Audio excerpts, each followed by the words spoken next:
Hello, everyone, and welcome to this very special Holocaust Education Week webinar. It's really an honor to have you all join us today as we come together to learn from history and reflect on the strength of the human spirit. In Florida right now, it's Holocaust Education Week, and this serves as a time for all of you students and all of our educators across the whole state to honor the memory of the 6 million Jews and the millions of others who were persecuted by the Nazis. This week reminds all of us why it's so important to study this history, to understand the consequences of prejudice, indifference, silence, and to recognize the power that each of us has to stand up against hate in all its forms. From programs like today's, we ensure that your generation, you, the students, that you remember the past, you learn from the survivors who lived it, and you carry forward their message. So again, I thank you for being here. Before we begin, I want to extend a special thanks to Brad Weinberg, our specialist from Holocaust Studies, who is with our Holocaust survivor today, and for John Shoemaker, our specialist from Ed Tech. Thanks to them, we're able to make meaningful educational opportunities like this possible for students across Palm Beach County. Today, we are so privileged to welcome Dr. Manfred Simon. He's a Holocaust survivor whose story is one of courage, perseverance, and hope. Dr. Simon was born in Cologne, Germany in 1928. You guys do the math. Dr. Simon experienced the world changing around him as the Nazis rose to power. As a young boy, he witnessed discrimination, fear, and loss, but also the bravery and determination of his family. Joining him today is his son, Eric Simon. Eric's a senior executive at the Simon Wiesenthal Center in Los Angeles. He's speaking to us from Los Angeles today, while Dr. Simon is with us in Palm Beach. The organization behind the Museum of Tolerance is where Eric Simon works. And some of you may have had the Mobile Museum of Tolerance bus come to your school. Eric continues his father's legacy through his work in Holocaust education, human rights, and promoting understanding among diverse communities. Before we begin, I want to remind all of you that the experiences that you're going to hear today are deeply personal. So I ask that you listen with empathy and that you be respectful. We will have time for questions at the end of the conversation. So I encourage you to reflect on what you hear, how these lessons connect to your own life. Teachers, we ask that you be the voice for your students. And if anyone in your class does have a question, you can write it in the chat, and we will answer some of those questions at the end of the session. So Dr. Simon and Eric, thank you so much for being here today. We have middle school and high school students joining us from all across Palm Beach County, and we're so grateful for the opportunity to learn from both of you. Eric, I know this must be really meaningful for you to share this time with your dad and with our students. So can you start by introducing your dad and telling us a little bit about him before we begin? Sure. First of all, Kim, thank you very much for giving my dad an opportunity to tell his story. So thank you for the Palm Beach school system. Just so everyone knows, my father was born in 1928, so he is 97 years old. Just to give everyone a sense of how much the sweep of history we're talking about, my father's grandfather, who he was very close with when he was a 10-year-old kid, his grandfather was born before Abraham Lincoln was president. So it gives you sort of a sense. The other thing I would mention is that, he grew up under Nazi Germany, and he grew up as sort of anti-Jewish laws intensified. And today is November 5th. So this Saturday this Saturday or Sunday is November 9th, which is the 87th anniversary of Kristallnacht, which was a large anti-Jewish riot in Germany that consumed the whole country. So my father will eventually get to that, but this conversation is being held in really a very timely fashion. So that's a little bit of background on my dad. And I'll sort of just kick it off with sort of an opening question, which is, Dad, if you can, tell us a little bit about what was Cologne, Germany like when you were a little boy growing up in the early and mid-1930s as the Nazis slowly started coming to power? Can you sort of just set the scene of what the streets might have looked like, what the city might have been like? Well, It was similar in some respects to New York City, except in Cologne, houses were not more than 3 to 4 stories, so that you had almost no high houses. There was only, during my early life, there was only one house above 4 stories, and they called it the whole house, which means the high house. And I think it had 18 stories. It also had elevators, which were very rare because almost nobody had elevators. There were escalators in the department stores, but everybody who lived in the 3-story, 4-story, or 2-story houses, their transportation was to walk up the stairs. So, now, Cologne was very tightly built. The streets were narrow because the city of Cologne originated during Roman times, which means that it was in existence already for nearly 2,000 years when I lived there. And there were still Roman walls that were put up in the year 10 or 20 AD because Cologne was the northern terminus of the Roman Empire. So I remember you once saying to me, Dad, as a kid, you even remember horses still pulling carts. Is that correct? That's correct. That was one difference. In 1933, when I was 5 years old and so forth, until we left, a lot of deliveries in Cologne were on horse-drawn carts.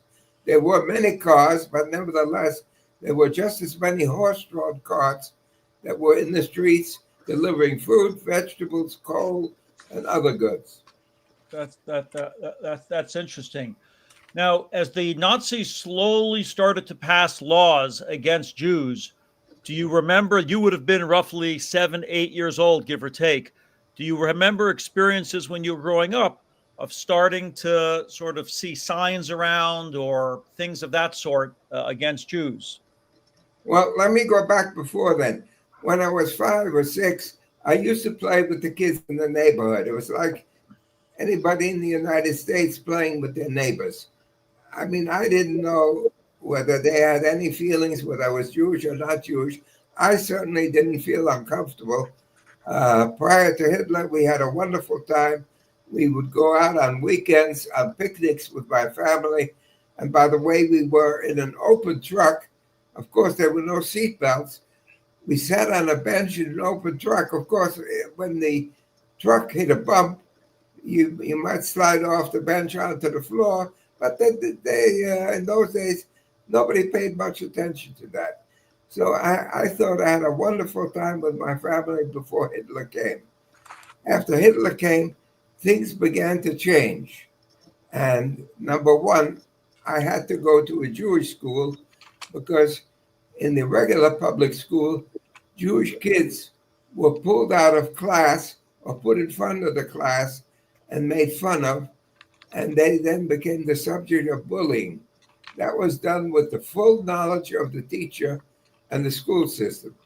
So when it became time for me to go to school, my father was wise enough to register me in a Jewish school. That's interesting. What did you say to me once about sports teams? About as a kid, if you wanted to join a sports team?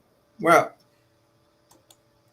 when you were in a Jewish school, or even if you weren't in a Jewish school and you were Jewish, you were no longer able to, like if you were in the United States, like after school, you joined a baseball team, you play ball with some of the kids. Well, you were no longer able to join in a team because if you were Jewish, you could not be part of a general German team because it was the government's thinking that were no longer an individual. You were not a citizen. You were not a being. So therefore, as a non-being, you couldn't join the sports team. So you were left to do very little. There were a few Jewish teams, but they had almost no place to play. So that basically what it amounted to, that you occasionally went to another Jewish kid's house after school, but you really couldn't do anything outside to engage in sports or to engage in anything. You had once mentioned that a Jewish kid, an 8, 9, 10-year-old Jewish kid, wouldn't even feel safe going outside, leaving school. What could you talk about that a little bit? What would it be like walking to school generally and walking home from school as a Jewish kid in Germany? Well, I could only say that every time I was alone walking in the city or in a public transportation, I was always on guard. And I was on guard for anybody that might assault me, because it was open season on Jewish kids. The Nazis had said, if you feel like punching a Jewish kid, go right ahead. No problem. Nothing's going to happen to you. So that there were gangs who, when they had nothing to do in the afternoon, they sat on a street corner, and if they saw a Jewish kid come by, they would beat him up. There's nothing you could do. There was nobody that would help you. So every time you were alone in the street, I felt that I wasn't perfectly safe. I had to be on guard, and I tried to be as unobtrusive as possible so that nobody might notice me, or I would mix into a larger group of adults that nobody knew that I was even in the street. Were you aware, Dr. Simon, of the Nuremberg laws? Were you aware of laws that were banning Jews from different locations? I didn't know them as the Nuremberg. I mean, I knew there were Nuremberg laws, but there were so many customs against Jews that the law didn't mean anything anymore. I mean, Jews were fired who worked for the government in the first month that Hitler took over. So if you had a government job, some people who came to the store had worked for the government for 20 years, came to my father and said, I lost my job because I'm Jewish after 20 years. No reason. The only reason I lost my job is because I'm Jewish. And it was like that. Now, after I was 6, 7, or 8, the signs appeared in stores. For example, if I was walking with my grandfather and I was hungry, I said to my grandfather, hey, there's a store over there. Let's go get a sandwich. All right. We walk up to the store. There's a menu. And above the menu, there's a card. It says, we prefer not to serve any Jewish clients. So I would say to my grandfather, they don't want to serve us. We better not bother going in. Let's go to another store. And we go to another store and another restaurant, and it will be a similar sign. So basically, you were cut off from the restaurant. So you wound up not going for any store. Now, if it was a hot day and I said, hey, there's a big swimming pool right along the Rhine, which was the river in Cologne, you go up to the swimming pool and there's a big sign, no Jews allowed in this pool. So you couldn't go swimming. You once mentioned that you would often hear the Hitler Youth out your window singing anti-Jewish songs. Do you remember what that was in German? They had a very particular vicious song which said, wenn das Judenblut vom Messer spritzt, dann geht es noch mal so gut. I guess you don't speak German, but the translation into English, when the Jewish blood spurts from our knives, we'll really feel much better. Wow. So this is what you listen to, them singing on the street. How about things like the radio? Do you remember hearing Hitler on the radio? And oh yes, I mean the radio was full of well, first of all, you know, they always had achievements that the German government had. We produce so much more wheat, we produce so much more flour, our unemployment rate is down, our income is up, in spite of the Jews trying to sabotage us. There was a Jew who shortchanged his customers up in this place. There was a Jew who assaulted a German woman in another city. The Jews are dangerous. They're not humans, they're animals. And that might be part of the radio. It was also part of the newspaper.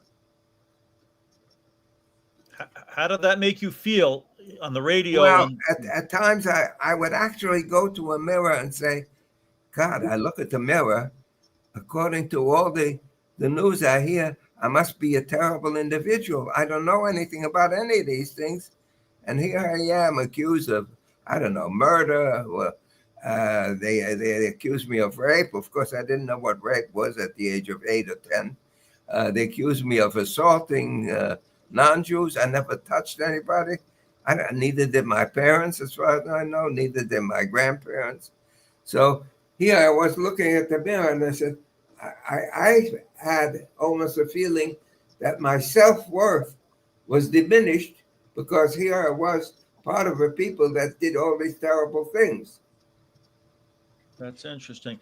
And you had once mentioned that on the radio, something that was sort of a salvation for you was listening to the, you said you had a shortwave radio and listening to the Russian or the Soviet broadcast on the shortwave radio. Can you explain that? Yeah, it was forbidden for Jews to have a shortwave radio. But my father had a shortwave radio built into a regular radio. And in the evening, I would listen to broadcast stations in German because shortwave radio was very big in those days. And they had an hour or so in every language. In other words, there was an hour in German, an hour in French, an hour in Spanish, and so forth. So I would listen to the hour in German, and I would get London, Paris, and the one station that had the most, which made me feel the best, was Radio Moscow, because communism and fascism, which was the German ideology, were at great odds, and they hated each other, and they wanted to kill each other. So Radio Moscow always had, to me, wonderful things, because they decided they're going to come in and liberate us. They're going to overthrow the Nazi regime and put an end to the discrimination and so forth. There was nothing I liked to listen to better than that. Dr. Simon, can you tell us a little bit about your father, Walter? Yes, my father had a butcher store, fairly large. Part of it was retail. In other words, he sold in the neighborhood. And part of it was deliveries to, there were a lot of consulates, foreign consulates, Cologne, and a lot of organizations. And he would deliver meat to these various organizations. You know, they gave parties of 60 or 100 people, and he would deliver the meat to them, as well as the wholesale beef, as well as the retail beef to the local customers. So you're a young child. Your parents are making all the decisions for you in order to keep you and your family safe. Your dad made the decision to leave Germany. Can you tell us a little bit about, what led up to that? Well, all right. 1933, Hitler came to power. My grandfather was of the opinion that the German people would not permit him to serve that long. They would get rid of him because he had the feeling that the German people had a common sense which wouldn't allow them to serve Hitler. He didn't realize that their propaganda machine could overcome whatever common sense they had. So by 1936, my father decided that the Nazi regime would not fall on its own. On the contrary, it would grow and attack the other countries around them.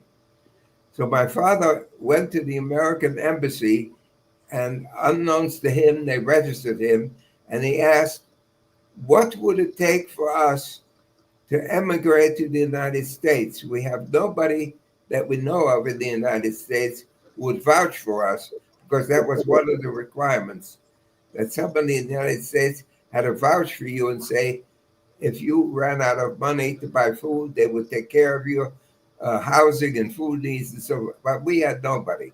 So they said to him, look, you need a certain sum per person. You are 3 persons, you, your wife, and your son. You need so and so much on deposit in the United States. How you do it is not up to me. That's the rule. And that's what he came home with. And he said, that's what we have to do. Now, it's my understanding that America required Jews who are coming to have money in America, but Germany prohibited Jews from taking out money. Yes, so Germany prohibited of taking more than $10, And the United States said, you can't come unless you have $25,000 a person. So Now, Germany, the yes. United States they had a quota that they would take about 20 or 25,000 Jews from Germany, or any German who wanted to emigrate to the United States, Jewish or otherwise, no more than 25,000 a year. Now, if you figure there were 500,000 Jews approximately in Germany in 1933, if you figure out it would take 25 years for the Jews under normal quota system to come to the United States. Absolutely. So, how did your father, given that the Americans were requiring $20,000 a person, Germany, it was against the law for Jews to take money out of Germany. How did your father navigate and get funds out of Germany?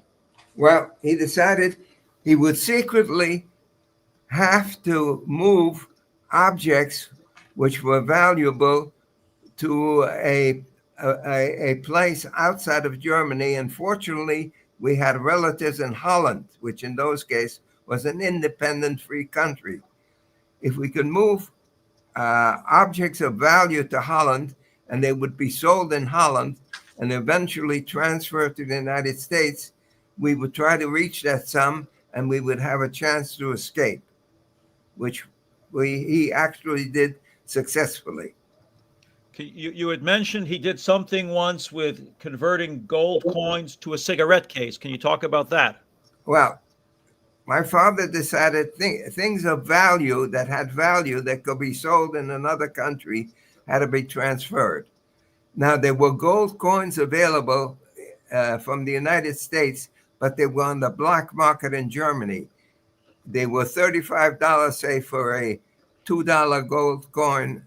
But if you paid more than $100, you could obtain them surreptitiously. He bought those gold coins, went to a jeweler who at night took the gold coins and melted them into bracelets. My mother wore those bracelets under her dress. We drove to Holland. She accidentally forgot to take them back from Holland.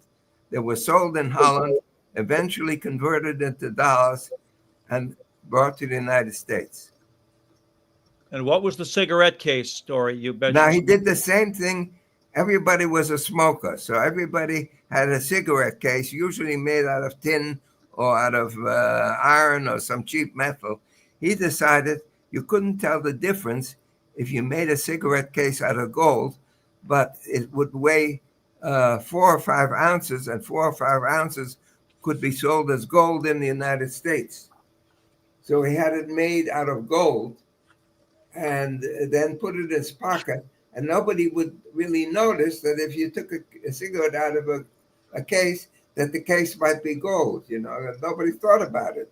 So he would have the case on him as he crossed the border. And again, that case would be forgotten. At one time, he decided we were all photographic experts. So he bought a Leica for my mother, he bought a Leica for me, and he bought a Leica for himself. And we wore Leicas. And at the border, if they asked, how come you're all carrying cameras?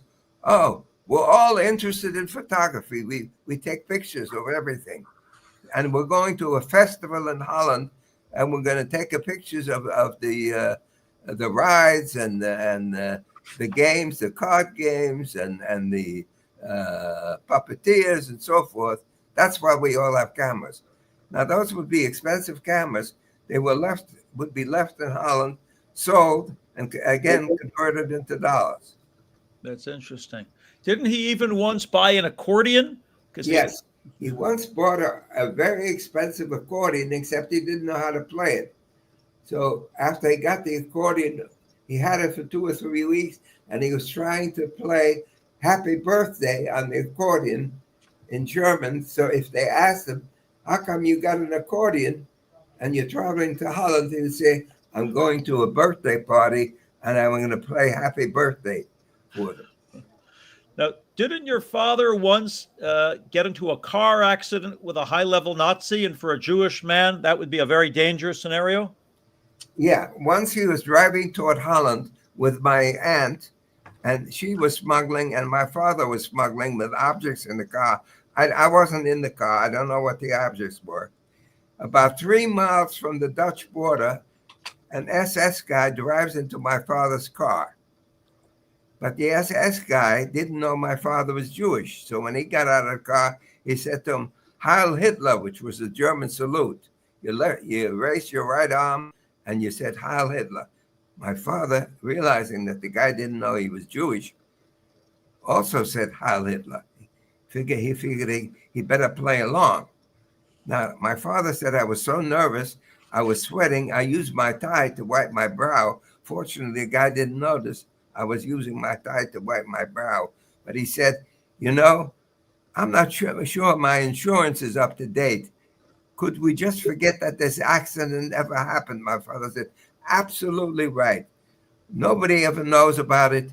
You don't know my name. I don't know yours. We'll just drive off in different directions, and nobody will ever know the accident took place. The guy said, that's exactly what I wanted. He never realized he was in an accident with a Jew, and my father managed to play along with him and convince him that he also was non-Jewish. Wow. What might have happened to your father if that SS guy he would have been incarcerated in a camp. He could have been sent to a camp. Did you know as a child about the existence of concentration camps? Oh yes. And how did you know about that? Because people came to the house whose husbands or sons were arrested, and they were all saying they were taken to this camp or that camp, and how they had rumors about how they were all mistreated in camps. Some were tortured and so forth. Some were released, some weren't. But there was a flow of people who came to discuss all those things, and I listened in on all those discussions. Didn't you also once say you could see people walking on the street visually? You could see who was in a camp? Yes. When you went and were either walking or driving on the street, you could see these people who were sallow. They were pale. Their suits didn't fit because they lost 40, 50 pounds in the camp. They were all standing in line in front of various offices that belonged to other countries, trying to get a visa, trying to get to another country. One of the things they did in the camp, they said to some of these people, Jew, if you don't want to wind up back in this camp, you better get the hell out of Germany, one way or the other. Wow. So Dr. Sanford and Dr. Simon, can we talk about Kristallnacht? Yes. So Kristallnacht, or just for the students, is the night of broken glass. I knew from the news that a young Jewish guy had shot a German embassy official in Paris. So I go to a Jewish school. I get into the trolley the next day in my usual mode. I have a hood on. I put the hood over my head. I put a book over my face, make believe I'm reading or studying. I'm sitting in a row in the trolley, as unobtrusive as I can be. Nobody would know me. And the trolley is going along toward the city. We had lived at the edge of the city, and I was taking the trolley to school. All of a sudden, the trolley stops. It's in the city, and it stops. And I see all the people rushing to my side to look out the window.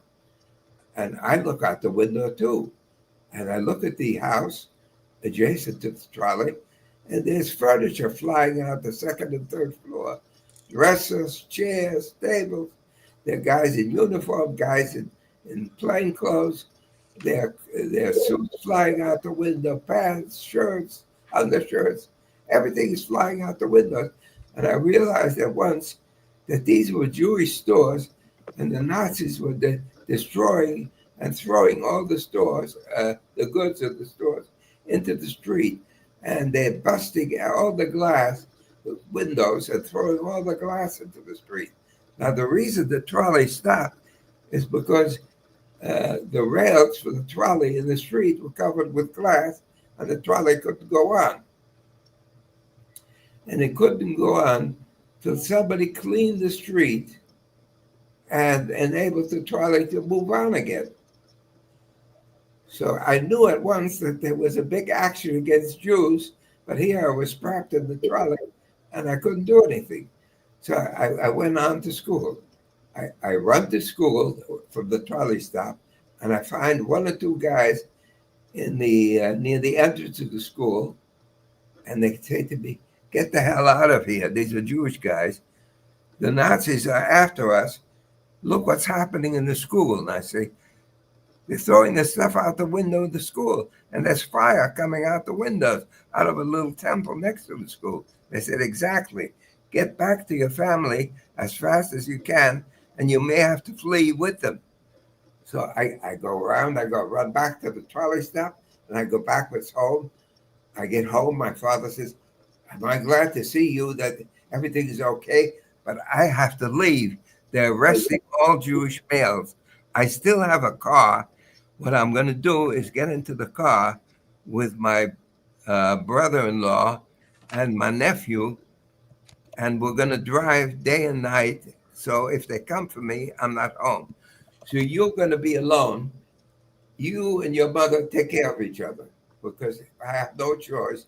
But you're going to have to do whatever it is with your mother to take care of yourself."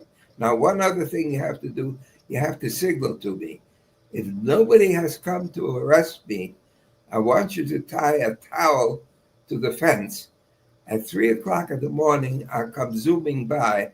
If I see the towel, I will understand that it's safe for me to come into the house for an hour or two. I'll quickly shower and have something to eat and then keep going. So I was a signal man for my father, and I was the caretaker for my mother at 11. Fortunately, nobody came to the house because, of course, I didn't know what to do. What could I do at the age of 11? I mean, how could I defend myself or my mother? Now, you had a cousin who lived in a different city named Siegfried Kaden, Yes. Kagde. Could you tell us what happened to him on Kristallnacht and Well, how you were connected? the same thing that I didn't happen to me, unfortunately, happened to him. The Nazis broke into his apartment. They separated him. He was 4 or 5 years older than I was. They decided he was old enough to beat up, so they practically killed him. And he was screaming, and after his scream stopped, his parents were in a separate part of the house. They decided the Nazis had killed him, and the mother said Kaddish for him, which is the Jewish prayer for the dead. When everything subsided and they would walk back, the guy had regained his consciousness, but they decided they could not possibly stay in this small village because the Nazis would come back again. So they called us and they said, could they move in to one? We still had a house in the old city where my grandfather lived, and there was room. We said, absolutely, come to the Cologne, the larger city. You will not be known there, and the chances are they won't repeat the attack. So they came up to live with us. And whatever happened to Siegfried Kaden? Well, for the first time, he and I felt a little safer when he was with me. Now there were two of us on the street. And Siegfried was very brave. He said to me, look, we can either wait for them to come to us, or we can just go in the street, they don't know us, and we'll talk to some of the people who are visiting the cathedral. There was a big cathedral in Cologne, and people from England used to visit. He said, I'll talk to those English people. You come with me. Now, once in a while, somebody said, these are damn dirty Jewish kids. And when that somebody yelled, we used to run off, as fast as we could. But I had the courage at that time to go out on the street with him. He couldn't get out of Germany, and they eventually gassed him and killed him. By the way, all the people who remained in my school a year or two after I left were shot and killed. No. Do you want to talk briefly about how the family left Germany and what that last day was like? The day of your departure from Germany. Yes, the day of the departure, my parents didn't have the courage to say goodbye to their parents, so they sent me as the emissary. I quickly went to my grandparents and said goodbye to them, not knowing whether anybody would see them again. We had the impression that we probably would, but that was an optimistic thought. Anyhow, I said goodbye to them, went back home. We went to the main railroad station. My father told me, be sure to say nothing to anybody. If anybody starts to talk to you, don't say anything. If they talk to you about the weather, they say the sky's clear, say yes. Is it sunny? Say yes. But don't say anything, because whatever you may say, they might figure out that your grandparents are still there, and for all we know is they might take it upon themselves to hurt your grandparents if they know we're fleeing. So we got on the train, and the train went toward Holland. About a quarter mile from the Dutch border, the train stops. And two German SS men in black uniforms, those are the most vicious part of the German military force, get into the train, and they tell my parents to leave me alone in the train with them. So my parents had to go to a different car. Here I was, alone with the SS men, scared to death. But one thing I did notice, I could see, if I looked out the window, I could see the Dutch railroad people were already within sight. And I said something to myself, with the Dutch railroad people in sight, they're not going to smash your face. They're going to look very bad if I cross that border all beat up. I don't think they're going to touch me. And lo and behold, they started being very sweet to me. Like they would say to me, well, how do you feel, boy? And I said, fine. And did you go to school where you came from? Oh, yes, I went to school. And they started talking to me very nicely. I didn't know what they were after. They had me take my shirt off. They didn't have me take my pants off. They checked to see if my mother had sewed any diamonds into the seams. And they started talking very nicely to me. And I said, the best way to get rid of them, I thought, was to make believe I was very stupid. So they started talking to me. How are you getting to Holland? Well, how am I getting to Holland? I was at this train. I said, by train. Well, how do you expect to go to the United States? I said, by train. So they said to me, don't you know that there's an ocean between you and Holland, between Holland and the United States? I said, you're right, there is an ocean. And they said to me, well, what city in the United States are you going to? I said, they have cities in the United States? I didn't know that. I said, yes, they have cities in the United States. And how is the train going to get to the United States? I said, I don't know. I guess the train is going to the boat. And maybe they'll put the train on the boat. I don't know. I didn't ask.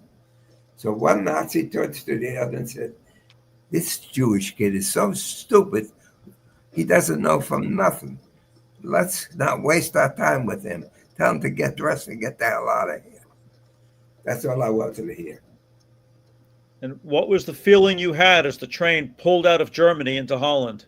I was celebrating. You felt safety for the first time? Yes. By the way, you may not be able to see it, but they're showing on the screen now your father's passport, which says Walter Israel Simon with the letter J stamped in the upper left. Why does the passport say Walter Israel Simon? Because in 1937 or 38, the Nazis decided every Jew had to have a Jewish first name. Now, I happen to be named Manfred after the Red Baron of Germany for World War I.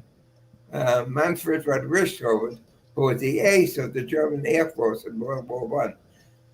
My grandmother was so patriotic, she thought it would be nice if I was named after the German Air Force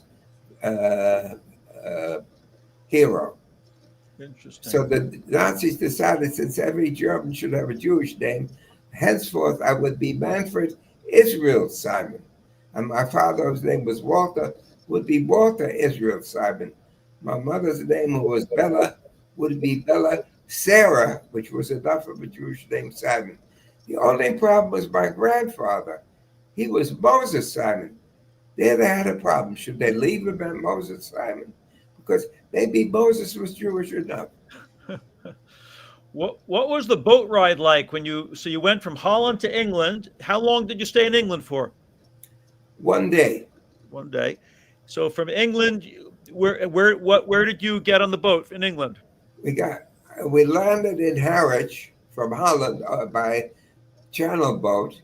I was seasick crossing the channel at night, and we landed in Harwich. In Harwich, I took the train to London with my parents, and then the train went to Southampton. As I looked out the windows, I saw chimneys galore, and I said, all of England must be one chimney because every house has half a dozen chimneys. And I went to Southampton, got on the boat. I said, this is wonderful. I get on an ocean liner on a boat. And we left Harwich, and I stood on the rail as much as I could. And it wasn't bad until the boat crossed to Ireland. It picked up more passengers in Ireland and then started to go in the open ocean. And I stood in front of the boat, and the waves looked higher than the boat, and I started to get seasick. And I was seasick for the next 4 days. And then the seasickness left, and I went on the boat, and the boat gradually traveled toward continental United States. When the boat was off Long Island, I saw a lot of lights, and I had heard in Germany that if there are a lot of lights, that means you're approaching Broadway. So I yelled out on the boat, there's Broadway. We were off the Hamptons or Southampton or Montauk in Long Island, but I thought it was Broadway. What was it like when you first came to America? What was your first day in America like? Well, I was on the boat, and the American Immigration Service came on the boat to talk to my parents, but they didn't want to talk to me. I was 11. So my father said to me, you know what? They're willing to let you leave the boat. Your uncle is down at the bottom of the boat, and you may as well leave. Have your uncle take you. They have a place for us to sleep tonight. Why don't you go there? So I get off the boat, walk down the gangplank. There's my uncle. He puts his arms around me. He said, well, Benny, you're now in the United States. What would you like to see? So I said to my uncle, I have never seen a black man, an African American. Never saw a black man in my life. I only saw him in picture books. Dude, show me a black man. And the other thing is, I heard there's a subway in New York. I want to be in that subway and see how it's built. And finally, the Germans didn't allow kosher frankfurters to be made anymore. And since my grandmother insists I have a kosher frankfurter, I can't eat any. I didn't have any frankfurter in over a year. Get me a kosher frankfurter. So he says, I'll take care of all three. I get into the train with my uncle. Lo and behold, who walks in? An African American. So I turned to my uncle, I nudged him. I said, do you know what? He's wearing clothing the same way you and I are. He says, well, what did you expect? I said, not in the picture book in Germany. Every black man carries a spear and has a grass skirt. I never saw a black man in clothing. So that was my first experience with an African American. And did he also bring you to the train? Oh, yeah. I was in the subway, and I was looking at the subway. Then when the subway stopped, I get out of the subway. There's a deli, and it has in Hebrew writing the word kosher. I said, my God, they allow that? Oh, because you would not have seen any Hebrew writing in Germany when you left. That would have been that would have been not allowed. And what was your impression of the tall buildings of New York City? Oh, when I saw the tall buildings and it was snowing, I said, first of all, I see the snow is turning black from the cars. I said, they have black snow in America. And does anybody live in those buildings up in the sky? How the hell do you live up there?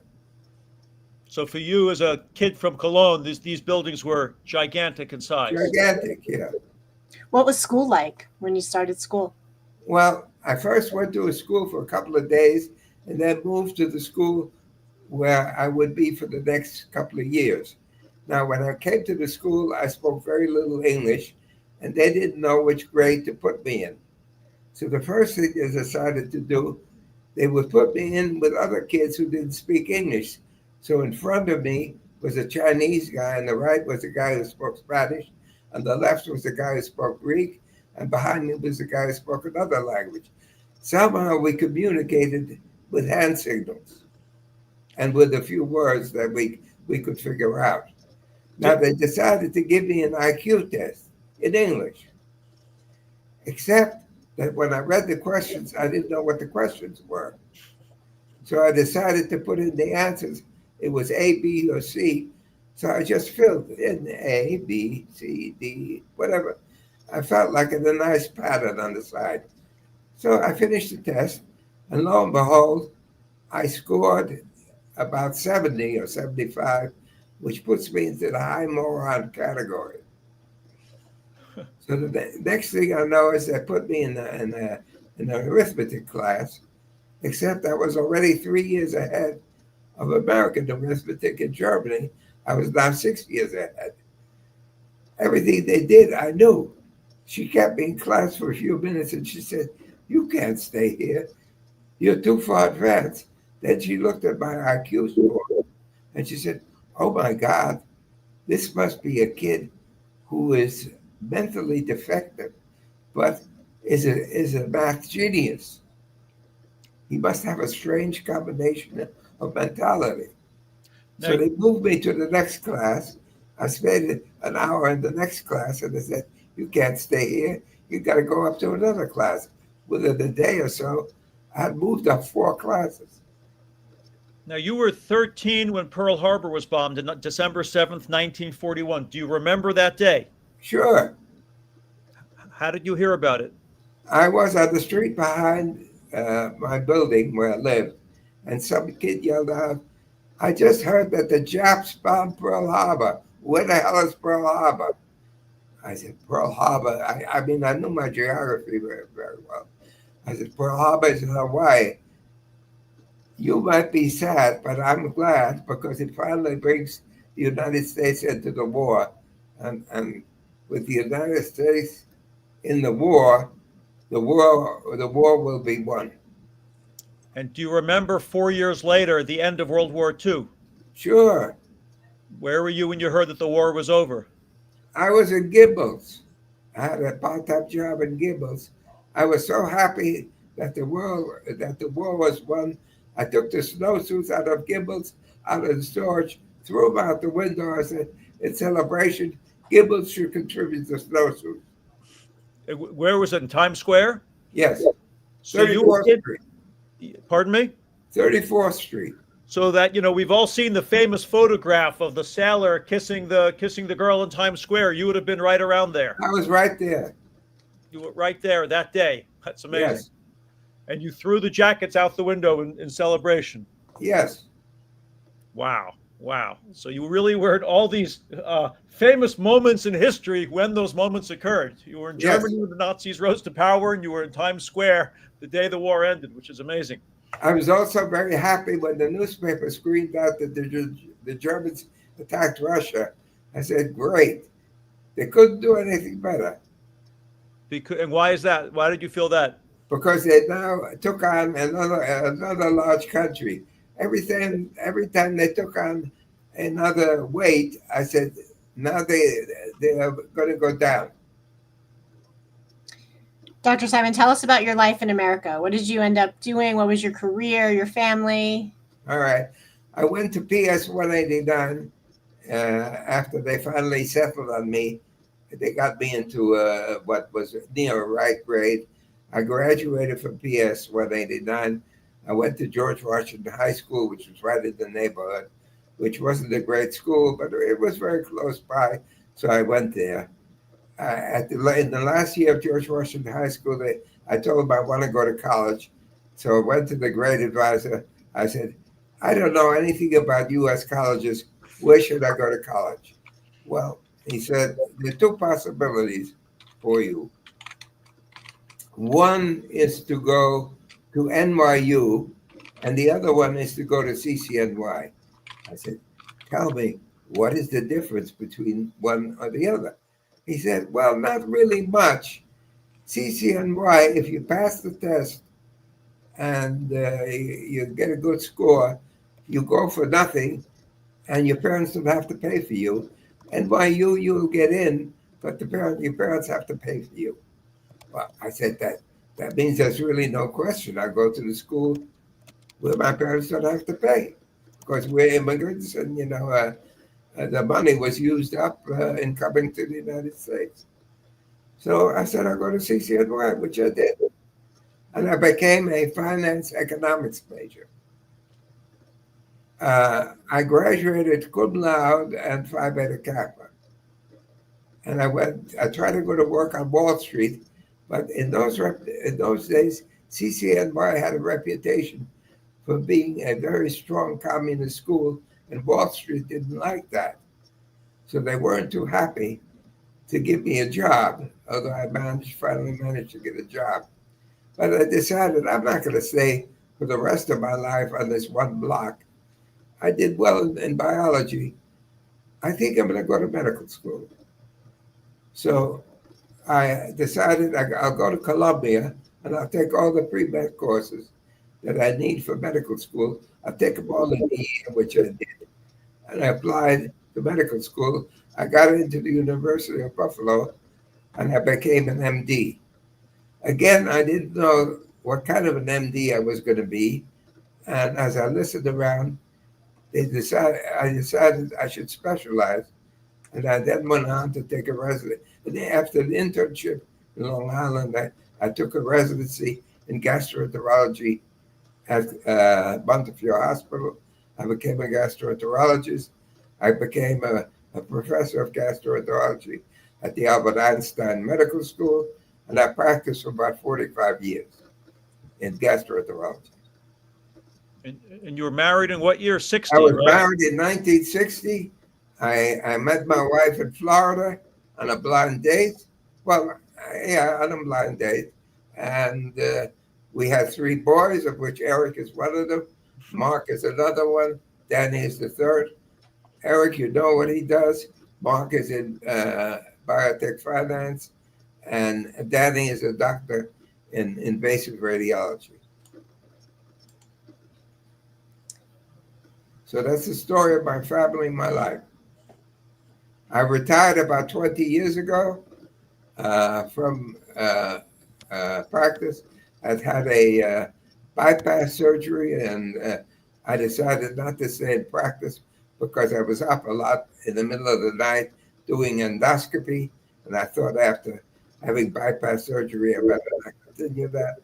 And I came to Florida, and I decided first, as a hobby, since I had nothing to do, I do woodworking. After breaking a couple of saw blades, one of my friends said to me, this woodworking is not for you. Why don't you become a painter? So he took me along to his painting class. The instructor asked me whether I knew anything about painting. I said, oh, absolutely. I know something about it. I knew nothing about it. I didn't know how to hold a brush. I didn't know how to put a color down on a canvas. I didn't know anything. The instructor then came up and said, there are 2 things about your painting. Either you're a very unusual painter, or you don't know what the hell you do. I said, it's the latter. Oh, thank you, Dr. Simon. We have a question from one of Miss Crowley's students. They want to know if you ever went back to Germany. Yes. As a matter of fact, the Germans invited me back to do just what I'm doing now. I spoke to a number of schools about my early experience, and I went back another time on a roots trip to find where my family came from, my grandparents, my great-grandparents, and my great-great-grandparents.